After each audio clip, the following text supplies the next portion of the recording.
I'm here with Carrie Jones, and we're going to be talking about the Wildflower Pilgrimage, one of the most exciting events in Gatlinburg.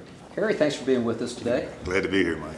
Tell us about the Wildflower Pilgrimage. Give us some history of it and what's going on this year with it. You bet. The pilgrimage has been around for 57 years. Back in 1951, the city of Gatlinburg and some University of Tennessee botanists decided they need to have a program to have people come to the park and enjoy the flowers in the springtime. So we've been around a long time. Didn't Lucinda Ogle have something to do at the very beginning? I've heard different stories about that. Well, she, what you hear most about is her Coke bottle display of flowers. When she had a case of Coke bottles and went out and got flowers from her own garden, of course, put them in the Coke bottles, and people could see some of the flowers in the springtime. In fact, we still show that. We have our own wildflower display, and we still bring out her Coke bottle rack and put a few flowers in her honor. Very good. She is a great lady. She was a great lady, and we miss Lucinda for that question. Absolutely. Tell us, what is the pilgrimage for people that have never heard of it before, and just give us, like some idea what it's going to be like this year. You bet. It's a wonderful educational opportunity for those who want to get in the woods and learn about not just wildflowers, but anything in the natural world, mammals, amphibians, trees, birds, also a lot of history involved, mountain folk history and Cherokee history. It's 175 different programs, Mike, over a period from Monday through basically Saturday, beginning April 23rd and running through the 28th of April this year. And it's just an exciting time. If you really want to know about the Smokies and you're going to be with people who know a lot about them, you want to come to the pilgrimage because these leaders are experts in their fields. Many are retired professor types or naturalists. Some, like me, a retired naturalist who still loves to be in the woods and show what he knows about the woods. So it's just a great time to be here. We have some indoor programs as well. If the weather's bad on certain days, every day there's several indoor programs where you can learn about the natural world from the indoors. How many people usually attend, roughly? Well, generally, round numbers of 1,000 and 1,100 individuals will come. Mm-hmm. But most of those will partake of 6, 8 to 10 different programs while they're here. So a lot of people days are involved in the pilgrimage. But about 1,100 to 1,200 people is our max. How do you register for it? Can you do that online? Do you can call? You can certainly do it online and by phone. It's simply www.wildflowerpilgrimage.org, mm-hmm. and you can register online. For those who haven't filled up, some of them may be filled, but we always reserve 20% of all the spaces for people who want to register on site. So if you come on site that very first day, the 23rd, beginning at 10 o'clock, if you're in line first, you can get anything you want because we reserve 20% for on site. You can also call by phone. It's 865-436-7318, extension 222, and you can register on phone. To show up and register on site, where do they go? They'll be here at the Mills Auditorium. Mills Auditorium. Mills Convention Center, it's now called. Right. In Gatlinburg, up on Airport Road. Right. On the 23rd. 23rd, at 10 o'clock it starts. Give us a description or example of one of the hikes, just one of the many hikes that they could take. Well, I'll be glad to. You can come on mine. You can go up the Cove of Hardwood Nature Trail where you and I have been. Right. And walk an easy mile, and you can see at least 40, maybe 50 species of wildflowers. And I'll be telling you what they are, but not only what they are, but something about them, a little bit of folk history about them, why they're called what they are, and some things that how they're used in the natural world, how they relate to the natural world around them. So that's just one of the wildflower programs. I lead bird programs, bird walks for beginners, as well as those who are highly experienced in the bird world. Bear walks. We might not find a bear. We're going to see some bear sign, though. You can bet on that. And talk about how we manage bear. The park manages bears in the natural Smokies. And that's the kind of thing. What are some of the more common wildflowers that people might be, they might know about or heard about? Glad you asked. I was just out this morning and did a little backcountry hike myself, and we came across a wonderful bloodroot, mm-hmm. one of the first to come up, and Spring Beauty. Rue Anemone was out. Howard Lee Violet were out.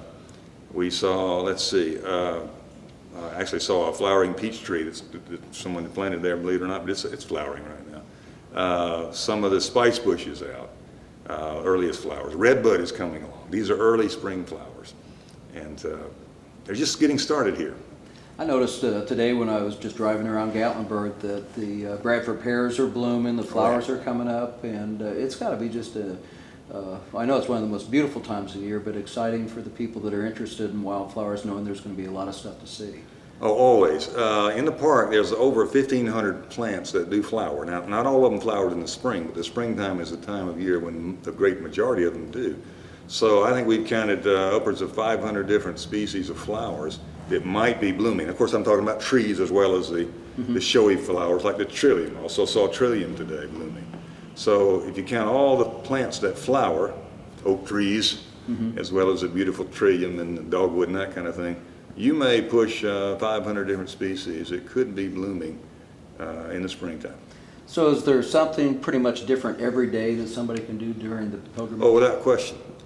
175 programs. You could start with flowers. You could go to birds. You could go to mammals. You could go to spiders. You could go to salamanders. You could go to Cherokee history, or mountain homestead history. You could just cover the gamut. How many different people will be leading hikes? Well, probably, most are like me lead 4 or 5 different programs. So you do the math. Probably maybe 30 to 40 different leaders. What is your favorite part of the pilgrimage? What excites you the most about it? Oh, I think my favorite is getting in the woods with people who really want to know about the park and want to know about the critters and flowers they're finding. And one of my favorite programs is wildflowers, but one of my most favorite, I suppose, is the salamander program. We'll go in the woods and we'll find 10 to 12 species of salamanders at different elevations, and they get to actually hold a salamander in their hand, and they understand the life history of salamanders and why the Smokies is one of the salamander capitals of the world. And so that's probably my most favorite program. We were talking earlier when I did the program that you were leading Experience Your Smokies, and what a wonderful resource we have here at the National Park, and there's so much to see, so much more to learn about it every time you walk into it. It's a beautiful place. It's a world-class resource without question. It's a World Heritage Site, and really it's the botany capital of the world. If you want to go to a place that has the most flowers and the most different kinds of plants, you can't find another place basically in the temperate regions of the world, especially.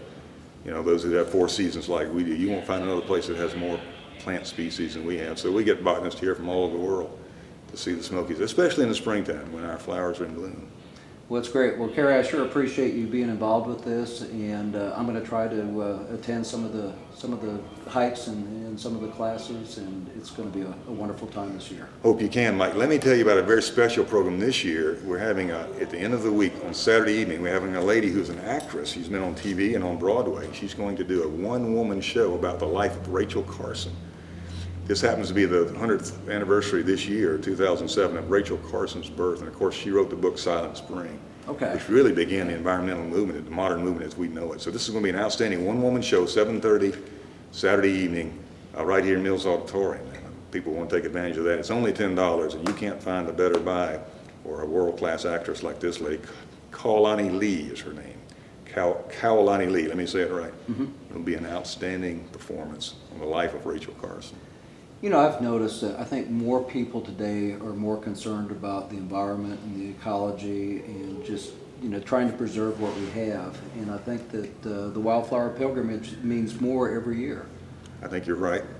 And we have not the same people every year. Every year we're finding a different group will show up, and we get them from all over the country.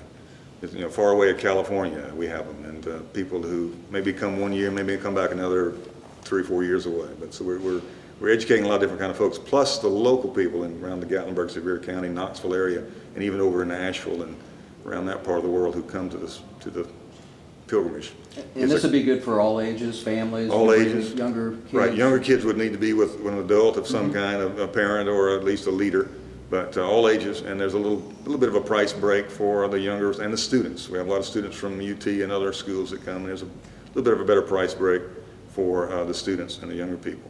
Good deal. So it's quite a value. I think that the price of the pilgrimage is like $40 for the whole week. And we're talking 6 full days of programming from morning to night. And it's just, you can't beat that. Plus the night programs, the evening programs, are open to general public at no charge. They can walk in off the street of Gatlinburg and come to Mills Conference Center here and take part in those programs, Tuesday through Saturday night. That's great. When people are here in town, they should come and take advantage of it. Right. We have the big ballroom here right behind you. We're full of exhibits and artist shows and vendors, everything related to the natural world. And so we have a special exhibit this year. A lady named Linda Frazier has 85 beautiful paintings of flowers.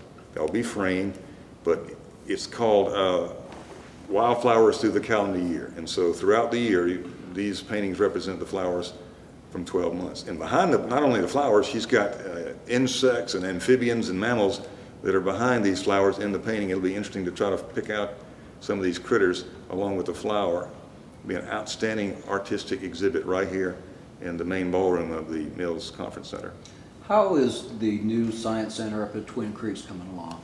Well, it's right on schedule from what I understand. So they'll be in there using that before this year is over without question. Well, that's exciting too. It is. We've needed that for a long time. Absolutely. Well, Kerry, thanks again, and I'll tell you, I just hope that people take advantage of it because it's such an important thing for Gatlinburg, and I'm just glad Gatlinburg's a part of it. We couldn't do it without Gatlinburg's support, without question. The facility is the people. Gatlinburg has been great to the park and to the other partners. University of Tennessee, TVA is a partner, Friends of the Great Smoky Mountains Association, the Great Smoky Mountains Association, who runs the bookstores. Mm-hmm. These are our partners, but we couldn't do it without the city. And we're certainly thankful for the city's support for 57 years now. That's quite a record. Plus, people get a chance to come in and see this new Mills Conference Center, which is absolutely gorgeous. Second year we've been here, and it's just outstanding. There's not a better facility anywhere. So great opportunity to come and see what's going on inside, but also get out in the woods in the beautiful springtime of the Smokies. You can't beat it. I remember that one time that we went and we did some filming, and we didn't go probably 100 yards, and the number of different varieties and species was just amazing. That's what makes the Smokies special. There's so much variety here. Yeah. Abundance and variety. That's what makes this a wonderful biological world of the Great Smoky Mountains, no question. That's awesome. Thanks, Kerry. You bet you, Mike. Appreciate it. My pleasure.